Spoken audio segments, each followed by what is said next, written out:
Damai sejahtera Allah yang melampaui segala akal, itulah yang memelihara hati dan pikiranmu di dalam nama Yesus Kristus Tuhan kita. Amin. Bapak, Ibu, dan saudara-saudari jemaat yang dikasihi Tuhan Allah, firman Tuhan yang menjadi nas khotbah dalam ibadah Jumat Agung hari ini tertulis di dalam Injil Matius pasal 27 ayat 45 sampai dengan ayat 56. Demikian firman Tuhan. Mulai dari jam 12, kegelapan meliputi seluruh daerah itu sampai jam 3. Kira-kira jam 3 berserulah Yesus dengan suara nyaring, Eli, Eli, lama sabachthani. Artinya, Allahku, Allahku, mengapa engkau meninggalkan aku? Mendengar itu, beberapa orang yang berdiri di situ berkata, ia memanggil Elia.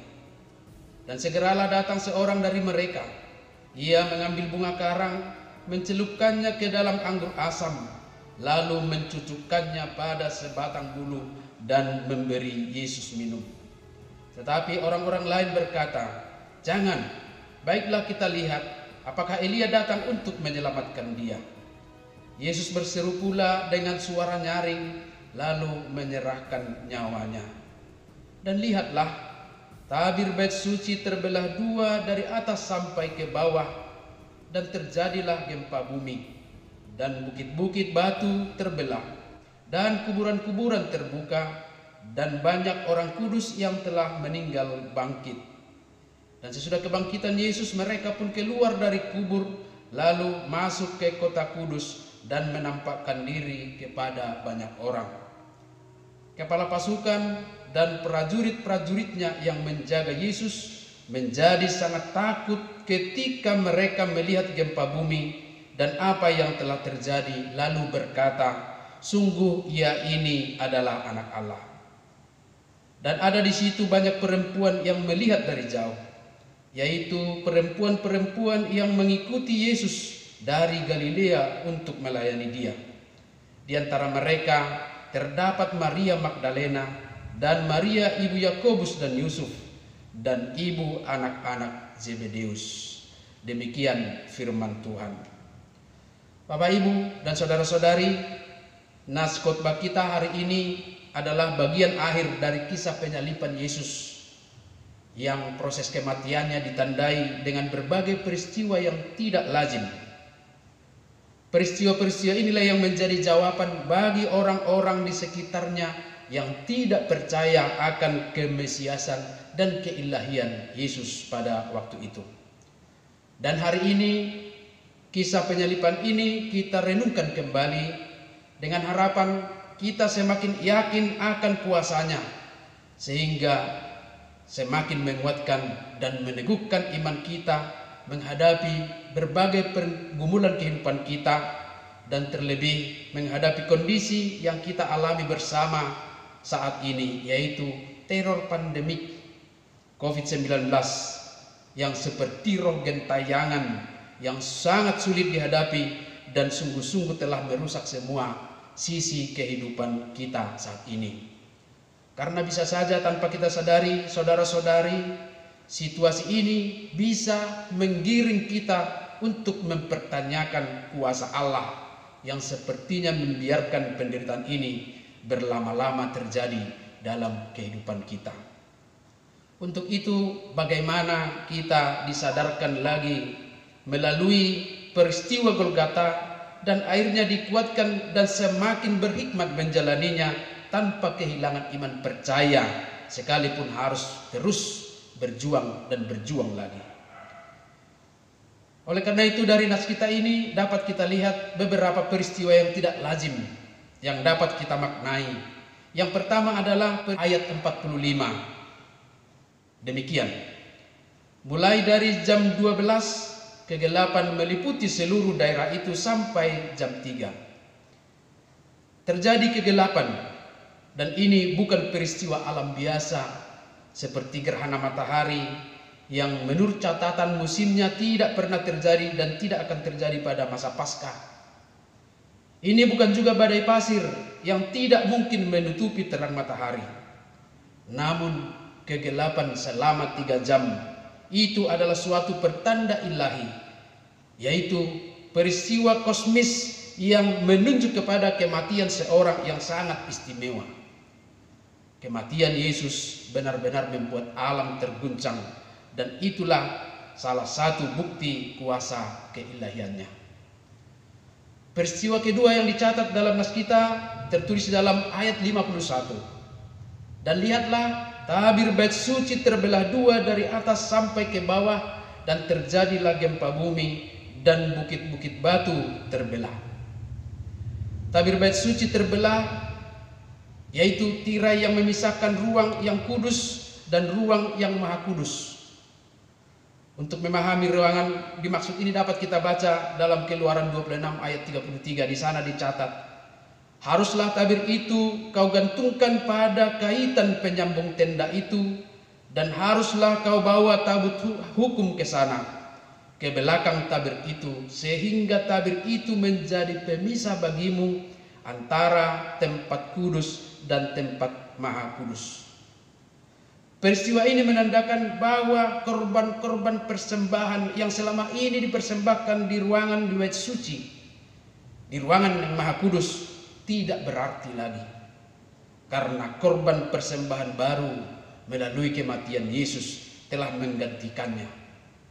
Ini adalah peristiwa kultis yang memberikan makna kematian Yesus adalah zaman baru, bahwa keselamatan hanya akan terjadi melalui kematian Yesus Kristus, bukan lagi dengan persembahan korban-korban bakaran, bukan lagi dengan persembahan-persembahan yang dipersembahkan pada masa-masa ibadah. Yesus Kristus adalah penggenapan dari semua persembahan-persembahan itu. Dan selanjutnya, saudara-saudari jemaat yang dikasihi Tuhan Allah, peristiwa yang ketiga adalah kebangkitan orang-orang mati.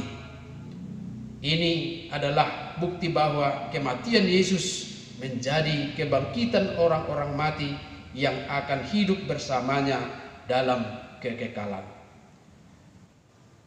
Ketiga hal ini adalah bukti kosmis yang terjadi di luar nalar manusia.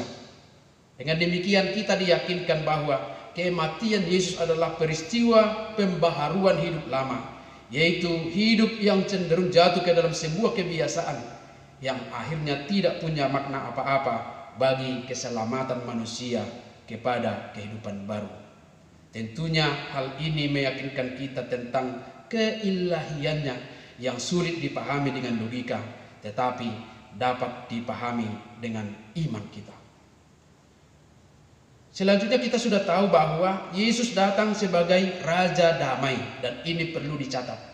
Yesus datang ke dunia sebagai Raja Damai dan dengan cara non-violence, anti kekerasan.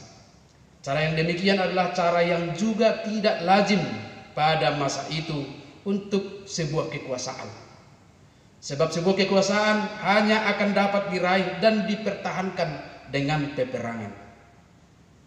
Sebagaimana diharapkan banyak orang pada waktu itu, bahwa kehadiran Yesus benar-benar dinantikan dengan harapan bahwa dia akan sanggup menaklukkan penguasa Romawi. Dasar dari harapan itu adalah setelah mereka melihat berbagai peristiwa mengherankan, tanda-tanda mukjizat yang sudah diperbuat Yesus, mulai dari kesembuhan orang-orang sakit sampai kebangkitan orang mati, mulai dari air menjadi anggur sampai Yesus dapat memuaskan 5.000 orang makan dengan 5 roti dan 2 ikan. Mulai dari pengusiran setan sampai kepada Yesus dapat berjalan di atas air dan menenangkan angin ribut. Tentunya ini menjadi modal yang sangat besar untuk memerdekakan Yahudi. Tetapi itu pikiran mereka, itu bukan strategi Allah. Dan itulah yang menyebabkan ketika ekspektasi, ketika pikiran dan harapan mereka jauh dari kenyataan, dan akhirnya memunculkan kekecewaan. Bahkan sampai di ujung penderitaannya, mereka masih mengharapkan Yesus untuk menunjukkan kehebatannya. Itulah sebabnya teriakan Eli Eli lama sabachthani mereka artikan sebagai upaya Yesus memanggil Elia untuk menolongnya. Mereka masih menantang Yesus dan mencobanya supaya dia membuktikan kemesiasannya. Tetapi mereka tidak melihatnya. Yesus yang identik dengan hamba itu, Yesus yang identik dengan orang yang rela menderita itu, menunjukkan kemesiasannya bukan dengan kuasa dahsyat, melainkan dengan ketaatan kepada Bapa yang mengutusnya, melainkan dengan kerelaan menanggung derita. Bukan berarti dia tidak sanggup dan tidak berkuasa melakukannya. Bukankah dia pernah berkata sebagaimana dicatat dalam Matius 26 ayat 53, atau kau sangka bahwa aku tidak dapat berseru kepada Bapakku supaya ia segera mengirim lebih dari 12 pasukan malaikat membantu aku? Sekali lagi, ia menyatakan kuasanya dengan ketaatan dan kerendahan hati. Sebab dia tidak sedang memikirkan dan memperjuangkan keselamatannya. Dia sedang memikirkan dan memperjuangkan keselamatan kita. Maka Yesus tidak sedang memanggil Elia, melainkan berseru memanggil Allah. Allahku, Allahku, mengapa engkau meninggalkan aku? Saudara-saudari yang dikasihi Tuhan Allah, ucapan ini bukan sebuah keputusasaan, melainkan sebuah bukti keyakinan bahwa hanya Allah lah yang menjadi sumber kekuatannya. Ketika luka lebam, ketika siksaan dan penderitaan itu begitu menyakitkan, Yesus memanggil Sang Bapa sebagai sumber kekuatannya. Ini boleh kita pahami dari sudut pandang kemanusiaan kita. Karena apa?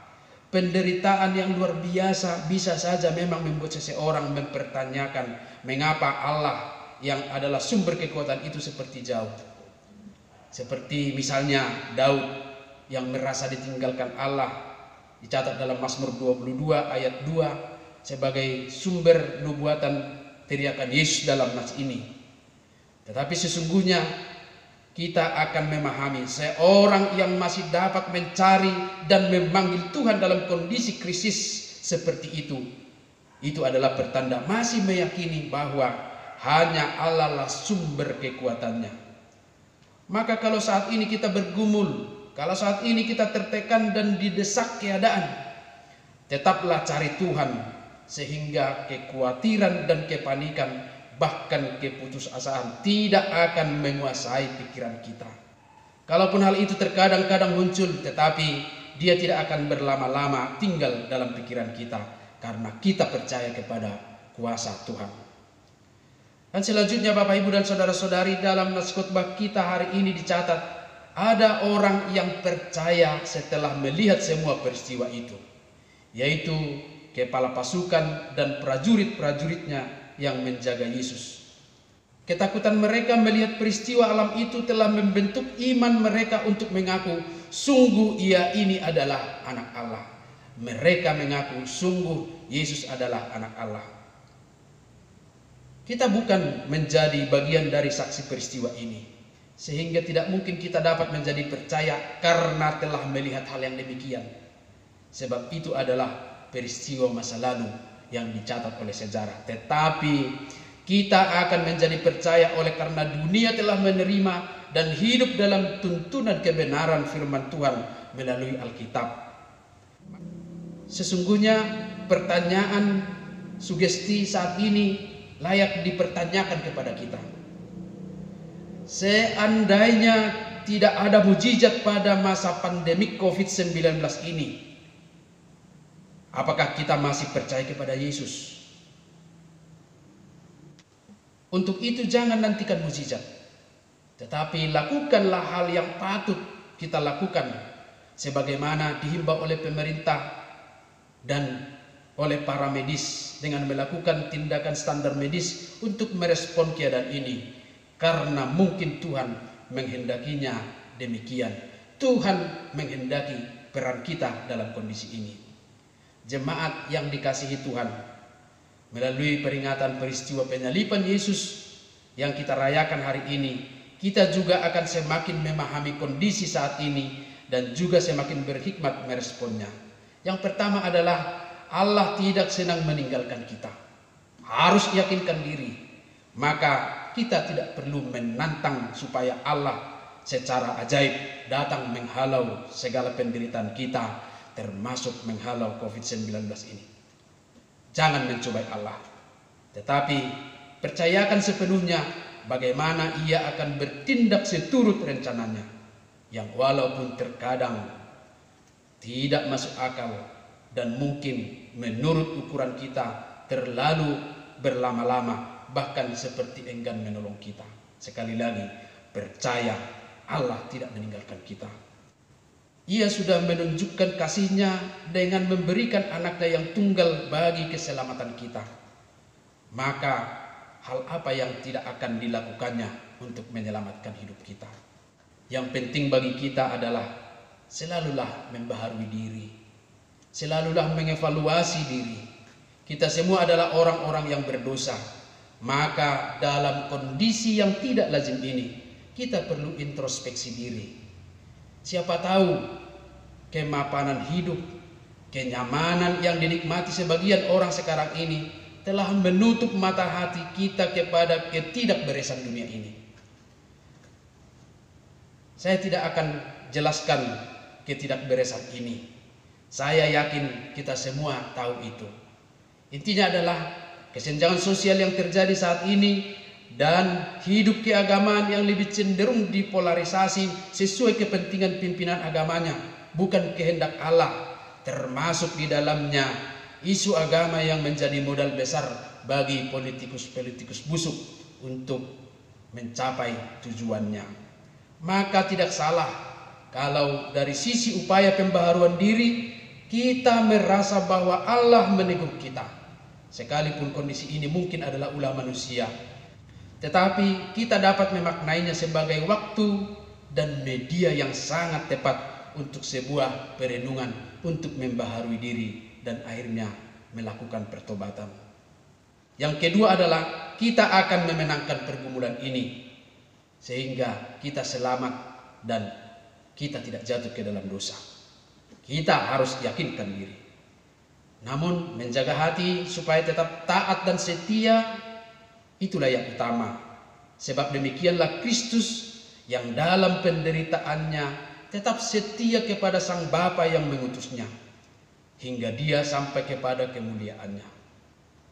Mari teladanilah Kristus dalam ketaatannya untuk memperoleh kemuliaan, dan setialah kepada Allah dalam setiap pergumulanmu, dan yakinlah pasti engkau akan dimenangkan.